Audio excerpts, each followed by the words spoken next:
Stop the pain and struggle. It's time to break free. Discover freedom with the Power of Releasing podcast with your host, Lance Crane. Transform your life, one episode at a time. Hi, welcome to the Power of Releasing. I'm Lance Crane, your host, and I have a very special guest that I'd like to introduce.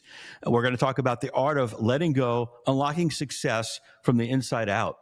And we have a very special guest. I'm very honored to bring on Dr. Reid, a best-selling author, award-winning filmmaker, and international recognized motivational speaker. He's written over 100 books, including 3 Feet from Gold with the Napoleon Hill Foundation, and found the acclaimed Secret Knock event. And he's also been featured in Forbes and Entrepreneur magazine and many, many more publications. So today what we're going to talk about is explore pretty much how releasing fear, resistance, and control plays a vital role in turning dreams into reality, which everyone wants to do, especially in today's world. So welcome, Greg. I really appreciate you taking the time out of your schedule out of San Diego, where you are. We're in Los Angeles, and welcome to our podcast. So thank you so much for coming on board. Yeah, I've been looking forward to this. You know, it's so interesting because people talk about fear and the anxiety and things of this nature. And what a lot of times it comes down to is applied faith. It's not having faith, but it's applied faith, knowing, not hoping, wishing, believing, but knowing that a solution's on the other side. And I've realized from my friends and a lot of people I hang out with, that's the only thing that separates us from the majority of people, is that we know we're going to get through. We just don't know how. Yeah, no, it's very, very true. A very good point. This great opening statement to start the podcast. You know, I prepared a couple of questions, and we can go a little over, some of these questions and just filter through them. So, Greg, you've always said thoughts are things. And what does that phrase mean to you today? And how has it really evolved over the years with you? Yeah, well, there's a guy named Bob Proctor. Was a motivational legend. He was in a movie called The Secret. A lot of people know him. He and I wrote the book, Think and Grow Rich, Thoughts Are Things. And he always carried with him a copy of Think and Grow Rich. And before he passed away, I had an opportunity to work with the Napoleon Hill Foundation. So he and I together, we wrote that book. And we started out figuring that thoughts become reality just by thinking it. And we realized it's a bunch of hooey. Thoughts are not things. Actually, if thoughts were things, I'd be a slice of pizza. I'm hungry. It's lunchtime, right? But my thoughts become reality by the actions in which we take. How many times have we had $1 million idea in the shower? By the time we brush our teeth, it's down the drain to see it on a billboard 10 years later. The only difference between you and somebody else is one person acted upon it. And we realize that it is the action in the law of attraction that makes our dreams come true. Think it, feel it, get off your backside. You got to take action and you got to do it. Yeah. Larry Crane, my father of the release technique, who studied under Lester Levinson. And Lester Levinson was it was in The Secret also, talking about the method and so on. And Rhonda Byrne, funny, in her greatest secret book that came out in 2021, she quoted a lot of things about Lester Levinson, and that's what we teach at Release Technique, is all Lester's principles for the last 27 years. And Larry left us about 6 years, so I've been taking on the company here, Release Technique, and getting it out to more people. And we got it out to over 160,000 people. But the one thing that Lester and Larry would always say, about Lester would make a joke: thinking is stinking. Okay.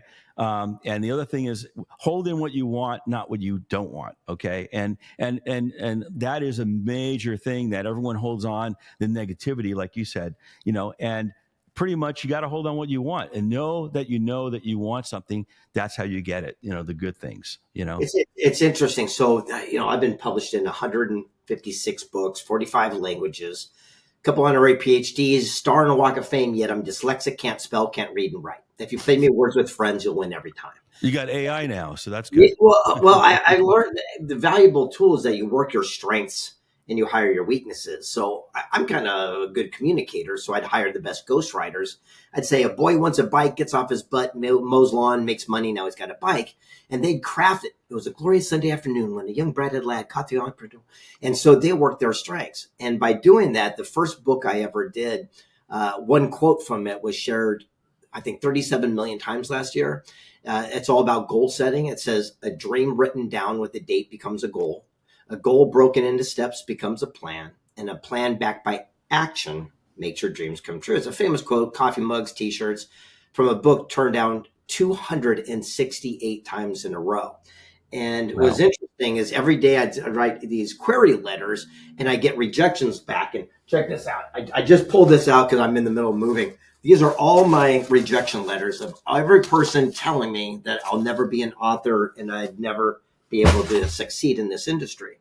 And I use it as a propeller where every one of the rejection letters, I just take some tape and pin it to the wall and the whole thing got wallpapered. And I looked at it and it says, you know what? I cannot let another person or myself talk me out of what I know to be true. Again, I didn't hope, I didn't wish, I knew I was onto something. I just didn't know how. And by doing that, we've inspired the lives of millions. Yeah, it's amazing. I'm a musician, so going through record deals and things like that, you get all those rejections. But I was also in sales in corporate America, working for companies like Verizon and now AT&T.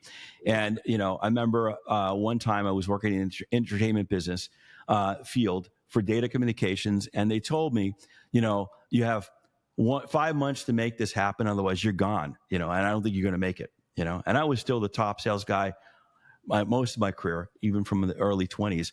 And so that year, I get 600% of quota across the board for everything that they had. The director came up to me and said, well, Lance, how'd you do it? I go, well, I told him about the release technique. He didn't want to hear. He goes, just do it again. And I did it again the next year.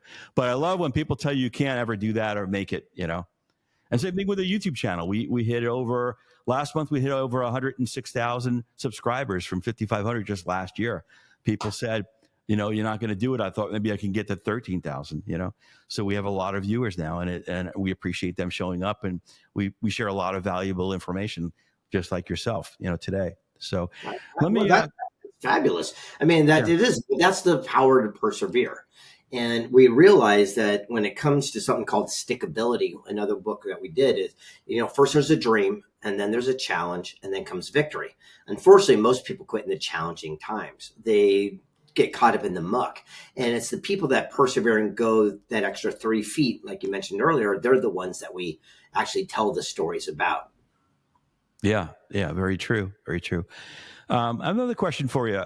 Can you share another story, you just shared one, another story from your journey where releasing this fear and doubt created a breakthrough moment?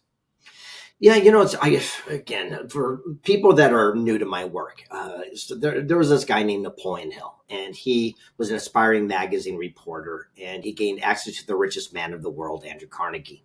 And basically, Carnegie wrote him a letter of introduction to meet all of his friends. 100 years later to the date, the Napoleon Hill grandchildren and the foundation gave me the same letter. So I have a ticket to meet any human alive. So my full-time job is I travel the world to meet the most powerful people and tell their stories in books and film. So when you're asking that question, someone that just popped up was a guy named Steve Wozniak. He started something called Apple Computers with Steve Jobs. And I asked him, I said, how is it that you created so much success in your life? And he said something brilliant. He says, we embraced our lack. I go, what do you mean? He says, we embraced what we did not have. We didn't run from it. And so give me an example. He said, well, when these little microchip processors came out, they were so expensive. Jobs sold his car. I sold my calculator. We pooled our money to buy one.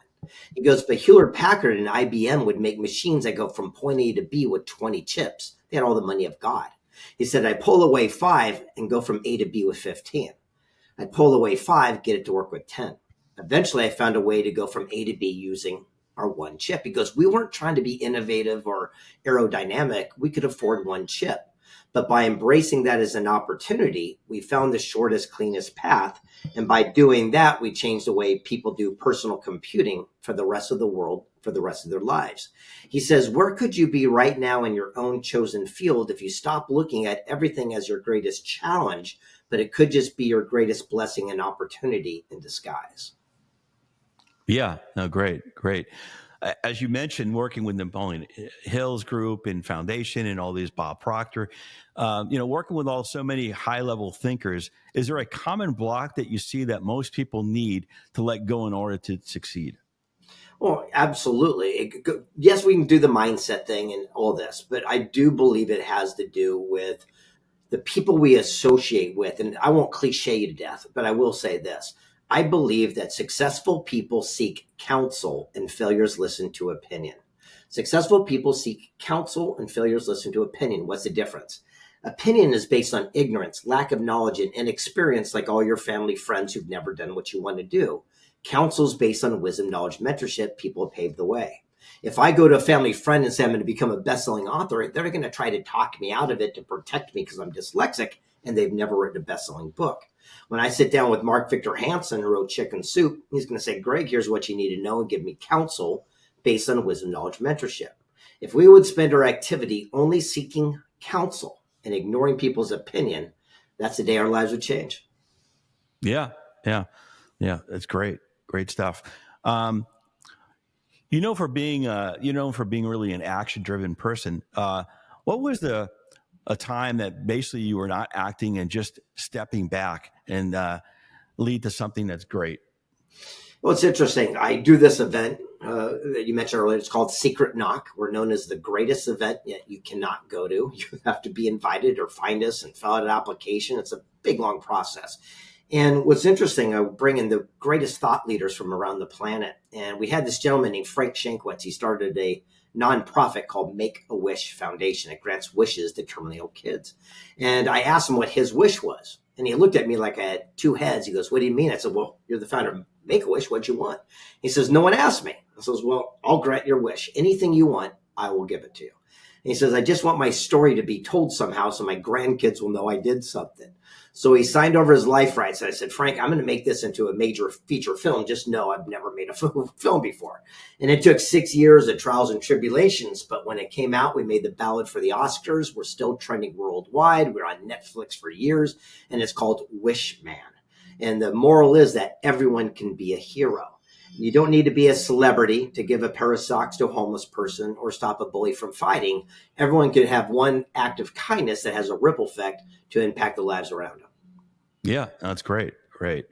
And it just proves that if you don't know how to do something, you can learn how to do it if you put your mind to it and get to that level, Then I started asking counsel. It all kind of ties together. And it's interesting, a guy who started something called Showtime Television, his name's Jules. I sat him down and said, look, I'm not getting anywhere. Everyone's giving me the runaround. What do I do? What am I missing? What's the code? And he goes, oh, Greg, that's so easy. He goes, said in Hollywood, everything's fake. He goes, a yes means no. A no means no.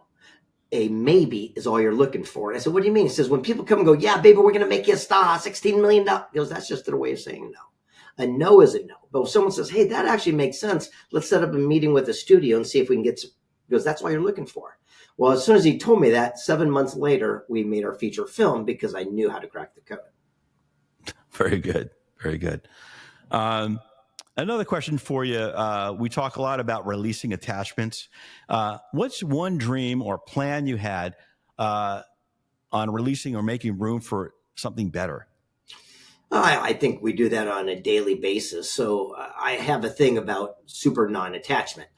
Detachment, Daniel Laporte says it's not a good way to live your life. That means you don't care. Non-attachment is you go all in and you're not attached to the outcome. People ask how I can write so many books. And the truth is that I'm not attached to them. I do everything I can to make it the best product I got. And then I release it and then I go to the next one. And by having that type of mindset, it opens up the doors of opportunity. I have this theory that what if God in the universe grants every wish and every prayer, but it's not the packaging sometimes we expect. We could say, God, I need $100. Lord, $100. Well, your neighbor comes by and says, I got these aluminum cans, cash them in. You can keep the money. They're worth $100. I don't want those stinky things in my car. Well, you asked, you prayed, it was delivered, but you didn't like it. Well, what does that tell the God in the universe the next time we ask for something? So I'm very cautious and optimistic that everything I ask for will be given to me, but it might not be in the form I expect. Okay, great. In your experience, what's the danger of holding on too tightly to how success should look? To how and what should look? How it should look, yeah. Well, back to what I just said, is I'm non-attached to it. And in fact, nothing ever looks the way that I expect it to look. It's funny. I'm sitting here and I got some of my book covers, and it's funny when I did this one with Jim Stovall, I had no idea what things will look like and how they'll come out. I just have the vision of the picture of what the success of the book will look like, and knowing that it will impact people's lives. That's my only goal and mission. And then how the actual it transformed never looks the way that I originally intended in my mind. And again, I don't have that attachment. Right now, I'm working on 3 so big projects way out of my comfort zone. And again, I have a vision. I hope but I have no idea what it'll look like when they're done. Great, great. Have you ever found that the moment you stopped chasing something, it showed up? Was there something like that happened in your life? Well, I live my life that way. It's Rumi, the philosopher's quote, "Whatever you seek is seeking you in return." And I believe that. And there's this thing called tapping the source. In the airwaves right now, there's country music, rap music, and classical. And if you took a radio receiver and dialed it into an exact frequency, you could pull it down. Well, that's the way that we believe successful people do, that everything's around us. That's why you meet people that aren't as smart as you, have more success. They tapped into the source. Or not as good looking, have a better looking spouse. They tapped into the source. That's why you wake up at 3:00 in the morning with that idea and a jolt of lightning, because you tapped into that exact frequency for a second. And the way that you tap into it is understand it. It's very logical and exact. It's just like Google. So if I said, show me men's shoes, it would be a billion. But if I said men's shoes, size 10, color red, within 100 feet of me, it would be a very specific answer. That's the way you tap into it. And unfortunately, most people ask this question: God, why does this always happen to me? Bloop, this is why, you dummy, and gives you more of it. If you say, when this is going to go to hell in a handbag, that'll be Tuesday at 4. Those are your questions. Successful people say, how can it get even better than this? What is the answer and the solution that I'm not seeing right now that's before my eyes? Who's on my phone I could open up to build a win-win alliance? And all of a sudden, those questions start magically flooding into us. So I realized for myself to ask the right questions to get the right results. Great, great. Another question, what role do emotions play in manifestation? And do you believe we need to release emotional blocks to create success? Yeah, and I believe I'm working through that like everybody. Everyone holds on to, a bad case of the one size. And that means I'll take action once I get the mindset, once I get the big break, once I get the kids out of the house, and we hold on to it. And I've realized the biggest stumbling block of all personal achievement is our big butt. And it doesn't mean the one we're sitting on. They say, hey, I'd go do that too, and it's that but. And so for myself, I'm working through the imperfections of saying it's okay to be imperfect. It's okay to have not all my ducks in a row to take action, because again, it is the action that opens up to the doors of the universe to start giving us exactly what we're waiting for. It's funny that you say that, because we just started a course called the BUTT system, and BUTT, and that's the whole thing. Everyone has a but and gets in their way. I can be successful, but I don't have the right contacts, or I'm going to be rich and I'll be happy, but I don't have the means to do that. I don't have the technology to do it. And the same thing where Lester took a spin on that whole thing, was sitting on your butt and releasing and letting money come in. So that's 2 meanings on it. So similar. It's funny that you just mentioned it. We just started the course on Friday. Yeah. Well, that's amazing. I've been working on something that I invented because it's so silly, and it's called feng shui.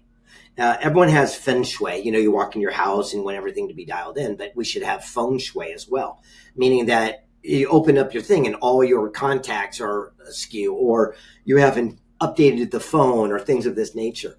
I believe that tells the universe as well, because that is the thing that we hold on to the most. And if this is array and a mess, well, what does that tell us about everything in our lives? So I believe we should start practicing feng shui so that we can open up the doors of opportunity as well. Right. You mentioned that clarity is key. How do you get clear, and how do you find clarity coming after releasing them before or letting go? By seeking counsel and not opinion. That's it. Everything is so simple. if we don't have the answer, again, if I want to make a movie, I'm going to go find people that have won Oscars and started studios and started networks. If I'm going to write a book, when I went to write my first book, I didn't go to Barnes and Noble and to the best book written section. I can't write. So it wasn't important to me. I went to the best-selling section, and I called every one of those authors up and said, will you teach me the system, the techniques? And they did, and here we are today. So the answer to the question is to seek counsel and not opinion. Right, right. How do you personally move through disappointment and failure without getting stuck on it?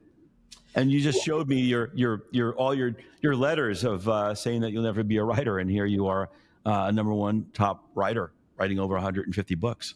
Well, and that's also one of the things that gets me to this next project and the next project and the next project. The key is to go from setback to setback without the loss of enthusiasm. Because if we know, again, I don't do things that I hope or I wish or I believe. I got rid of that. I only do the things that I know. And I'm very careful what I say yes to. And I only say yes to things that I know I can complete. And by doing that, it changes your whole mindset. So many people bite off more than they can chew, and they'll say yes to all their friends to go to their party, knowing they can only go to one at a time. And so the reality is I'm very careful of what I put my yes to. And by doing that, I know, again, I don't hope, wish, believe that I can succeed. Okay, great. Can letting go be a strategy for success, but does surrender look like it for go-getters like you? Well, yeah, surrender happens. That's a big buzzword for me. I'm a sober guy. I'm 37 years sober. Don't drink, smoke, use drugs. And part of the program is the surrender and let go. And I believe in that philosophy a lot. But I also constantly look for unexpected opportunities. Truett Cathy, founder of Chick-fil-A, when we were meeting, he made me my first chicken sandwich. And he said something brilliant. He said, I go, if I want to be successful like you, what do I do? And he said, stop planning. I said, what do you mean? I go, that goes against everything that's taught out there. And he says, well, last year you had a lot of plans. I go, yeah. He goes, how did that work out for you? He says, look for and capitalize on unexpected opportunity. He said, if I'm on my sofa and I want to get to the end of the street, I get off my backside, take action, and move towards that goal. He goes, the planner plans every step. Where they're going to pause and take a break. If a sprinkler comes on, it goes against plan, they run back home. He goes, not me. He goes, I look for opportunity. Did a kid leave a skateboard or a bicycle out I could borrow to make my journey shorter? If I get real lucky, I'll wave down a neighbor driving by and hitch a ride. He goes, either way, I'll get to my goal. I'm just not caught up exactly how it has to happen. Right. Very true. Very true. What daily practice, if any, help you stay aligned and released from stress or pressure on a daily basis? Do you have like a daily ritual that you work on? I don't wake up and say, take stress away from me. No, I mean, I'm the opposite of that guy. So I drink coffee and I get off my ass and I start moving towards the goals that I want. I'm a firm believer of the action, but I have something it's called relaxed intensity. I wrote about it in one of my books. It's called relaxed intensity. And what that means is if you're the captain of the ship and it's going down, you can't freak out and let other people see your anxiety. If you do, they're going to freak out as well. And chances are no one's going to make it. And so for myself, whenever I'm going through my stuff, even the biggest trials and tribulations, I have relaxed intensity. And by doing that, you have the presidential awareness around you where people have respect, admiration, but more importantly, they want to follow along without freaking out because they're not seeing the captain freak out as well. Okay. A little off topic, talking about an author. And so I'm writing a book. I'm writing my first book now. Okay. And we got through the book. I wrote it, and now I handed it off to another company to just go through it. They've been taking 7 months to go through. We're just hitting our last three chapters on it. As an author, what recommendations maybe do you have as an author out there for some of the people that want to write books? Well, if you've been thinking about writing a book for years, I know this is going to sound counterintuitive. Don't. Just go hire a ghostwriter. Hire somebody who can sit down and pull your nuggets and then transform them in a way that people would want to read. Work your strengths and then hire your weaknesses. And I think this is what's missing in today's world. We were taught, our generation, which is different than my 13-year-old son, they find opportunities and they use every leverage tool, like you mentioned, AI to whatever. there's no personal attachment. They don't have to learn about this war of 1422. Who gives a crap? So what they do is they go, look, if I have an oracle in my phone that can answer that question for me, why do I need to put it in my brain? It's a different mindset. So I think a lot of times when people want to do things and they think the old school way of going creative writing class, surround yourself with people that play at something that you struggle at. So that would be my answer. Hire somebody who's an expert so you still get your message out, but you don't have to do the heavy lifting if you don't know how to lift. That's exactly what I did. Yeah, I wrote the book very quickly, and now I'm having them go through it all. So, and I'm glad I did. Yeah. So that should be coming out hopefully before the year ends. I own a publishing company, so I stopped writing books a year ago, and so I don't publish any books in my own name anymore. And now I'm doing them for other people. I just did Larry Namer's last month, the founder of E! Entertainment, the Kardashians, the Talk Soup.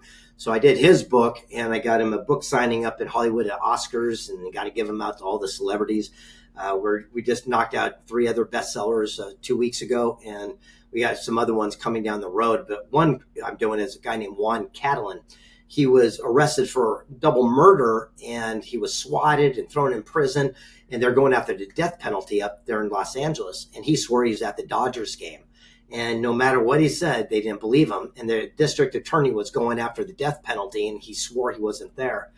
Larry David was shooting Curb Your Enthusiasm, a TV show, and they did an episode where he hires a prostitute to go through the fast lane, and there happened to be shooting at the Dodgers. And so they go through the footage and found Juan and his daughter in the stadium, exonerates him, and now he's a man who's free. And we're telling his story right now, and his best-selling book will be out in 2 months.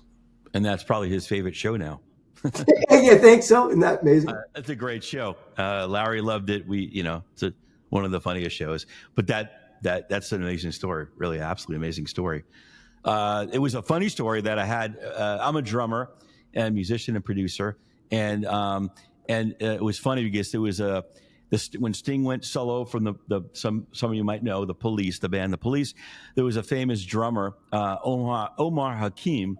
And he was just talking about a story how he wanted to get into Sting's band, and he was asked to go on and play on a song, which was "Money for Nothing" by Dire Straits. It was one of the biggest songs, obviously, of the MTV days. We're going back, and he was playing drums on that on a small island. And Sting came in. He happened to be on vacation there with his wife, and he walked in, and he didn't introduce the drummer Omar, and basically. He was talking about this new band. He was thinking about leaving the Police, and Omar said, "I want to be your new drummer." And he's like, "What's your name?" And he goes, "Omar Hakim. My manager's been looking for you all in New York for the last week." He goes, "I mean, that's amazing." And then he became his drummer. So talk about being in the right place at the right time in a small island and meeting up with Sting to get that gig. Anything. It's just amazing stories that happen like that. Yeah. So I had another question for you. What's something that people often overlook when it comes to creating wealth or fulfillment? The simplicity of it, and we get it convoluted so much. It's funny you say that, because I did this one before I stopped. It's called Wealth Made Easy. And for, 3 years, I interviewed people worth $100 million to $1 billion to find out what the success secrets were. And it was so frustrating to see how simple it was. Every one of these guys, none of them were nuclear scientists. They were knuckleheads just like you and me who stumbled across something and they saw opportunity. And there one guy sat there and said, how did you make $1 billion in dirt? And he said, time plus land is wealth. I go, what do you mean? He goes, all I do is look for a town anywhere in the world that grows 25% a year. Go on Google Maps, it's free. He goes, I look for Broadway, Main Street. I draw a line out 8 miles and I buy the dirt. I rent the dirt to farmers. They pay the lease and I get vegetables. As the town continues to grow at 25%, it ends up on my plot eventually. Since I'm on Broadway, I own the biggest amount of land. I resell it to the big box stores for 800 times what I paid, $1 billion. And I'm like, oh my gosh. I sat down with Lamborghini and said, how is it that you guys created so much wealth? And he says, well, all you got to do is create a product, good, service, or experience that people save their money to give it to you. What are you talking about? He says, no one's saving their money to buy your book. He goes, but they cash in their 401k to drive my car. He says, you're not going to pay $3,000 a night to live in your own apartment. but you'll go to Anaheim and give it to a mouse with big ears. He goes, if you can create a product, good service, or experience that people save their money to give to you, you can never run out of cash. Right, right. Larry used to always say, and it stuck to me, find a void and fill it and take in more money than you spend. There's not a lot of people can do all that, but that is a true formula, finding a void and filling that void. How do you protect your energy and avoid talking to people about fear and doubts and noise? Well, I don't avoid it. I just don't spend a lot of time in it. So I have this theory. It's called the stop. That's it. And this is the way it is. If I walked into your house and all of a sudden I had a trash bag full of dirty diapers and rotten cheese, and I started dumping it in your living room, you and your wife might run out and say, what? Stop. What are you doing? Get that stuff and take it with you and get out of here. But for some reason, we'll allow people to open our brains and dump it, and we just sit there. I don't. So what happens when people start dumping, if they won't take the counsel that I'm already giving to them, I just say the same thing. Stop. I love you. I appreciate it. I hope you can get the help you need, but I got to protect myself. I've given you the counsel. Take it somewhere else. And so I'm very cautious how I do it. Nice, nice. What do you do when your own thoughts become limiting? How do you catch or let them go? Surround yourself with people you have respect for, not people you have influence over. Surround yourself with people you have respect for, not people you have influence over. So again, back to the calling up, I surround myself with people that think much larger than I, or they see things differently, so I can reach up and say, hey, I'm going through this situation. What should I do? It's funny. I'm going through one of those things right now where I'm doing a major land deal. I mean, it's the biggest numbers I've ever seen in my life.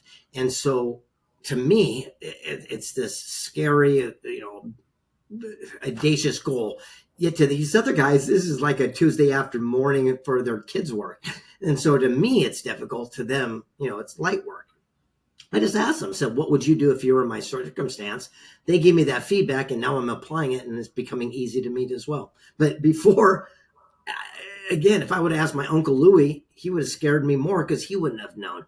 I've already found that people have already done what I want to do, and I'm asking them for guidance. Yeah, great, great.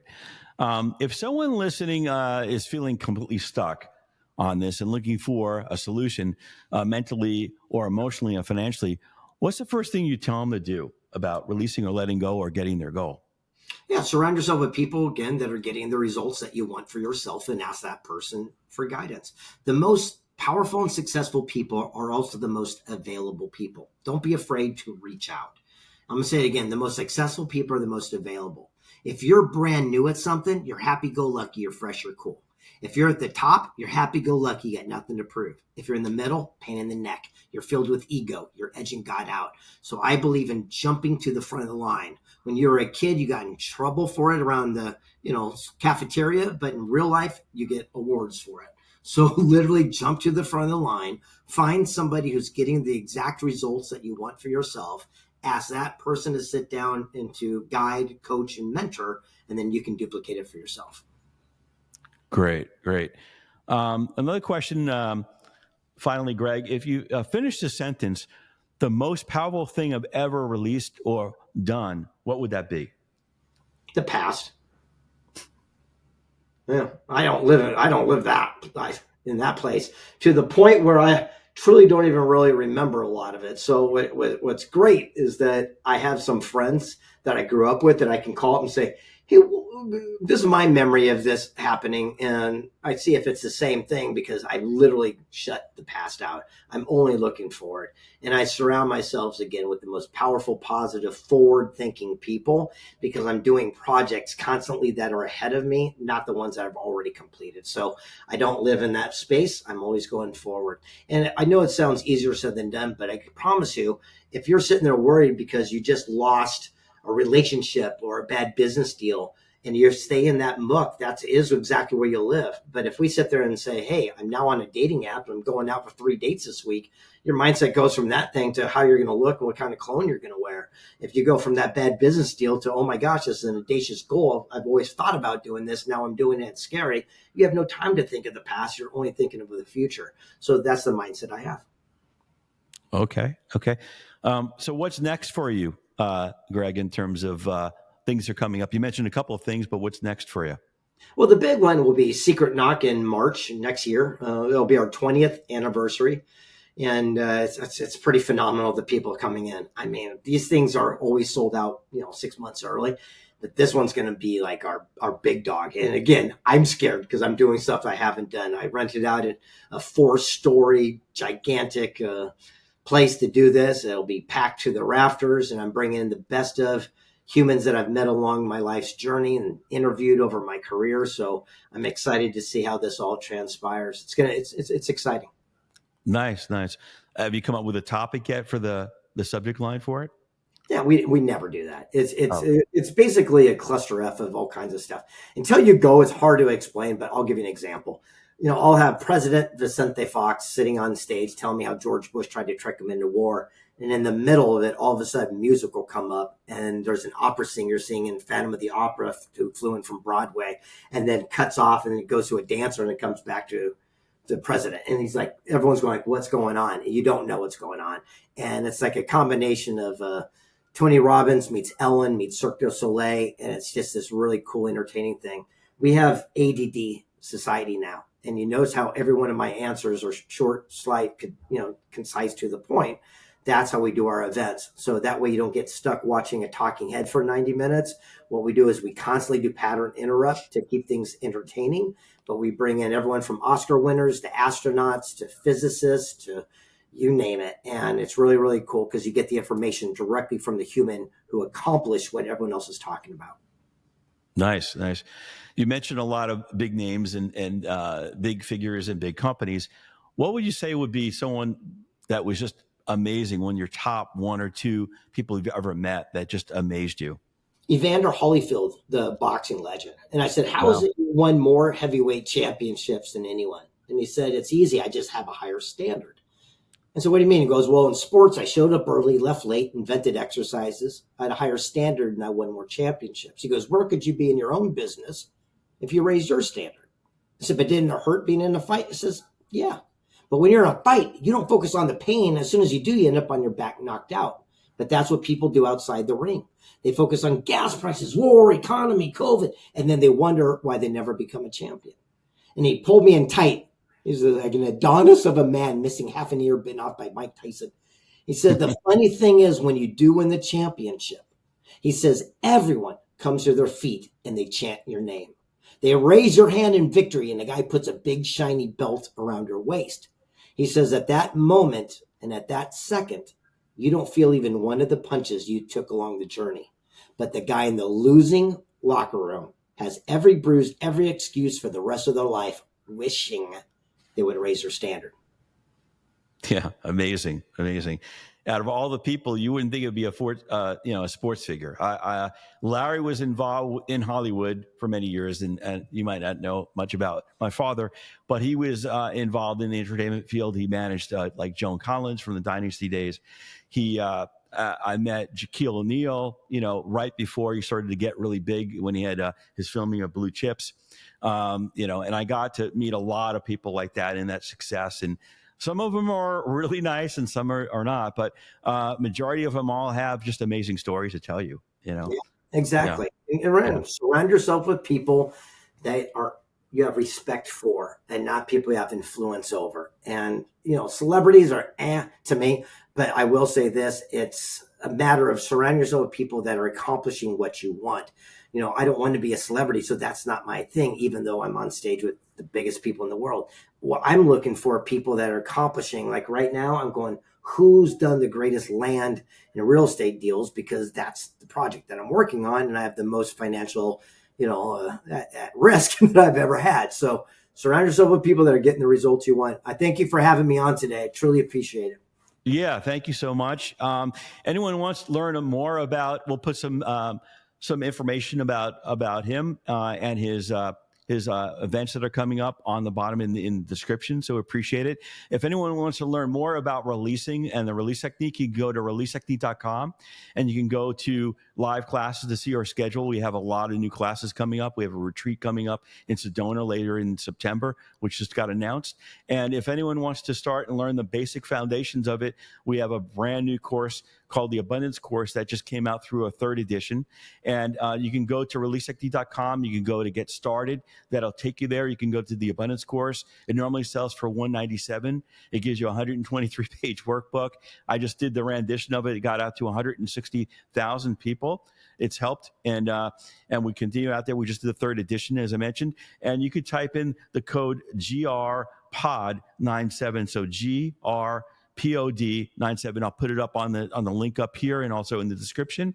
And you can start from there or take up one of our live classes. Like I said, I'm going to have a lot of information about Greg in terms of what we have here, in terms of the bottom of our page here. So I want to thank you all for listening, and thank you so much for joining us. And we'll talk to everyone in the next podcast. And if you find this intriguing and helpful, please like and subscribe and send it out to other people. That helps us get it out with the algorithms and grow the channel. So thank you so much again, Greg. We'll talk to you soon. And thank you so much for the viewers for showing up and listening to this podcast. Thank you.